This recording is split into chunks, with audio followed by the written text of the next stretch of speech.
Hi friends, welcome to Karthik Telugu news. ఇవాళ ఏపీకి వర్షాల ముప్పు అంటూ ఇంకా ఇంపార్టెంట్ అప్డేట్ న్యూస్ అయితే రావడం జరిగింది. దీని గురించి మరిన్ని విషయాలు ఈ వీడియోలో తెలుసుకుందాం.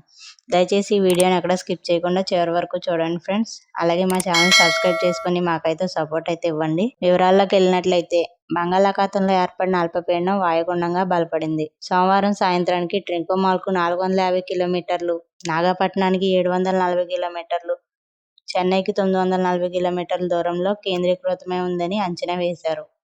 ఇది వాయువ్య దిశగా కదులుతూ మంగళవారం ఉదయానికి తీవ్ర వాయుగుండంగా రూపాంతరం చెందుతుందని, 2 రోజుల్లో శ్రీలంక, తమిళనాడు తీరాల వైపు వెళ్తుందని వాతావరణ శాఖ అంచనా వేస్తోంది.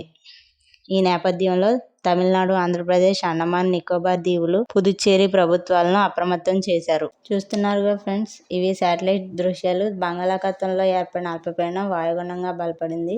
ఇది మంగళవారం మధ్యాహ్నానికి కానీ సాయంత్రానికి కానీ వాయుగుండంగా రూపాంతరం చెంది ఏపీ, తెలంగాణ వైపు మళ్లుతుందని వాతావరణ శాఖ హెచ్చరించారు. అలాగే నెల్లూరు, తిరుపతి ప్రాంతాల్లో ఓ మోస్తరు వర్షాలు కురుస్తున్నట్లు ఈ శాటిలైట్ దృశ్యాల్లో చూడవచ్చు.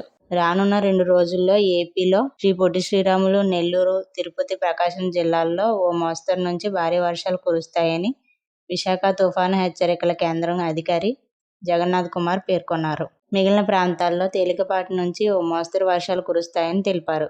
దక్షిణ కోస్తా తీరం వెంబడి గంటకు 50 నుంచి 70 కిలోమీటర్ల వేగంతో గాలులు వీస్తాయని, మత్స్యకారులు వేటకు వెళ్లరాదని హెచ్చరించారు. వర్షాల నేపథ్యంలో వరి కోతలు, ఇతర వ్యవసాయ పనుల్లో రైతులు తగిన జాగ్రత్తలు తీసుకోవాలని విపత్తుల నిర్వహణ సంస్థ ఎండీ కూర్మానాథ్ గారు వెల్లడించారు. వాయుగుండం చెన్నై సమీపంలో లేదా శ్రీలంక తీరం వద్ద తీరం దాటొచ్చని వివిధ వాతావరణ మోడళ్లు అంచనా వేస్తున్నాయి. Thank you friends. Thanks for watching this video.